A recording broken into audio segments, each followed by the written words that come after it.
All right. Please state your name and your association with the movement. Name is Paul Spitz, and I'm an American poet.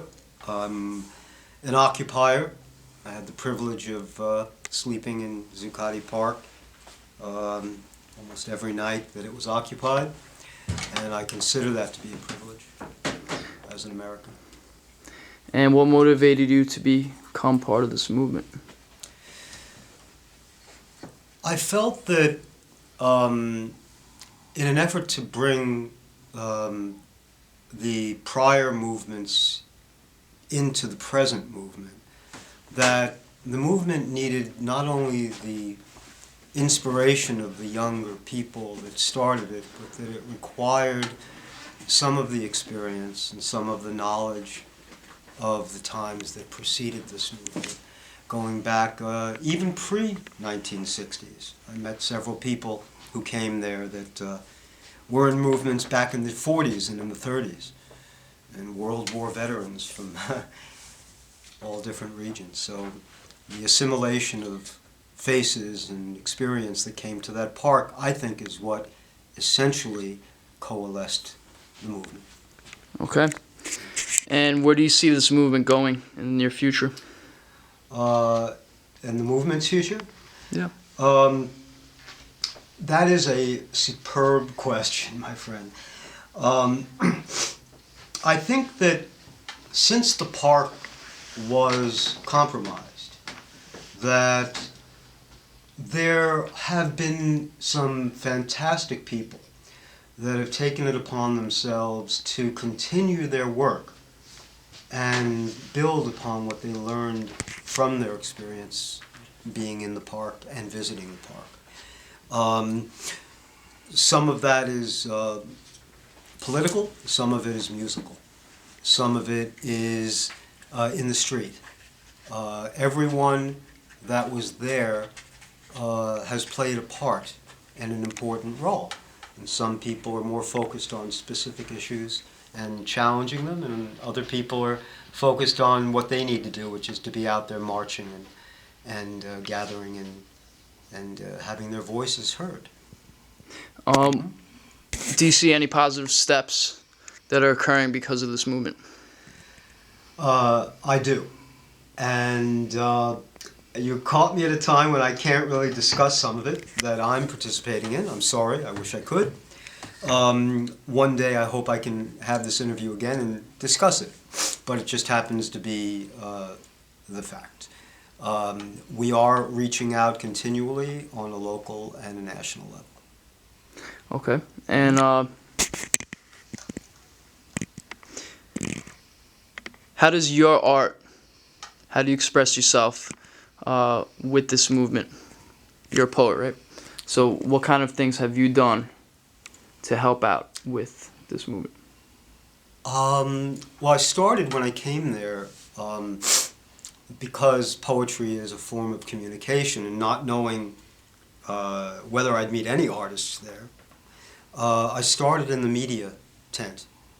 And it's the first place I went to because that's where we reach out to people from. Outreach had a desk there, and that's where we were. I found people working really hard at it. We put up media streams and live stream and began to do a remarkable job of communicating with people, not only in the park, interviewing them, but reaching out through the mainstream media who were there on a daily basis to interview us. And we were able to gather an assemblage of many different faces, many different voices that were not necessarily expected to become part of the movement. We started a union table up by the stairs that did not exist. I remember myself going over and getting the Teamsters and saying I met a guy named David and someone else named Bernadette.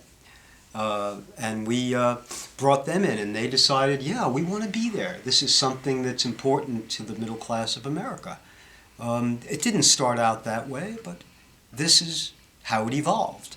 We had the steel workers. We had the people that were up on the trade center building those buildings who came down at lunchtime.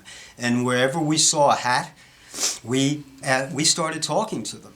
And we started to bring people together. And we built beautiful things. We had at that table a pole, and on that pole we had the hat of every different union that supported the Occupy movement.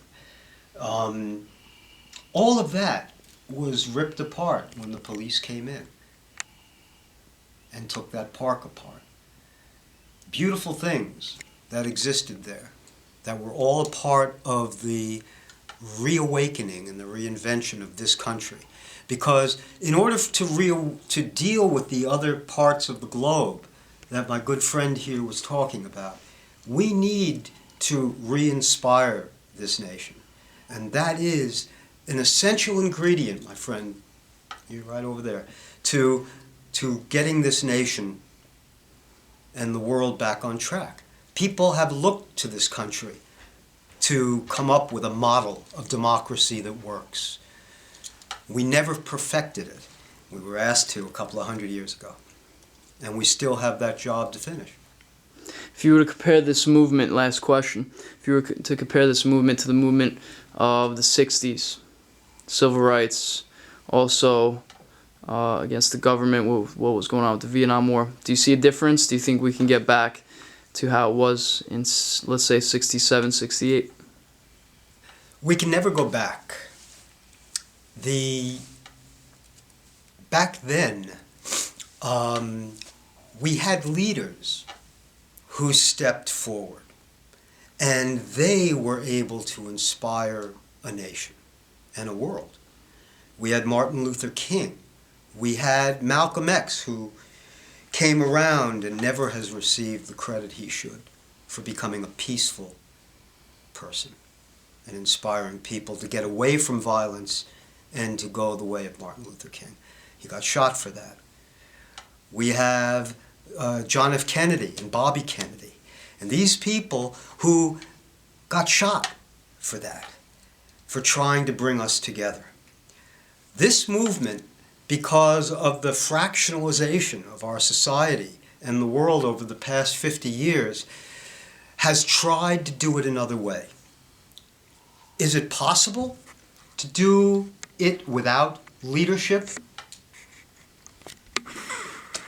Still remains a question in my heart of hearts. I would love us to be able to do that, but for us to be able to have a leaderless movement, then each person within this movement has to demonstrate the ultimate in strength of character and integrity for that to happen. Okay? Because when you have the kind of structure that we've had, which has been a general assembly and then spokes councils, where everybody has a voice, then every one of those voices has to respect the other person's voice and not silence them. And too much of that happened within the movement. I think that it is important that if 99% of the 99% are in agreement, that 1% should not tear them down by simply blocking their progress. And I think that was a flaw within the original model. But the park is no longer there. And now the parks are no longer there. And what I drew from that as a writer and as an American, because I always describe myself as an American poet, first. Sorry, but that's reality. Even though I wrote Netta's song, which I'd love you to read, is that we are I'll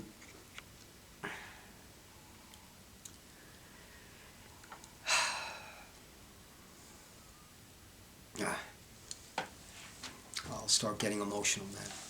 But what we need to try to do, I think, is to refocus ourselves on the core issues that are affecting the nation. And that is to get money out of politics, to overturn some of the recent laws which have been passed giving corporations the rights of individuals.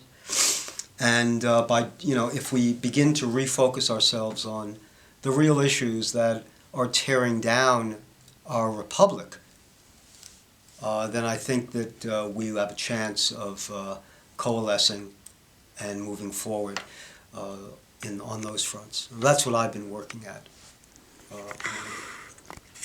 Okay. Last but not least, please state your name and say you are for Occupy music movement. My name is Paul Spitz. I'm an American poet, and I am totally for the Occupy music movement, the Occupy movement, and the Iranian movement, and every movement that's going on in the world.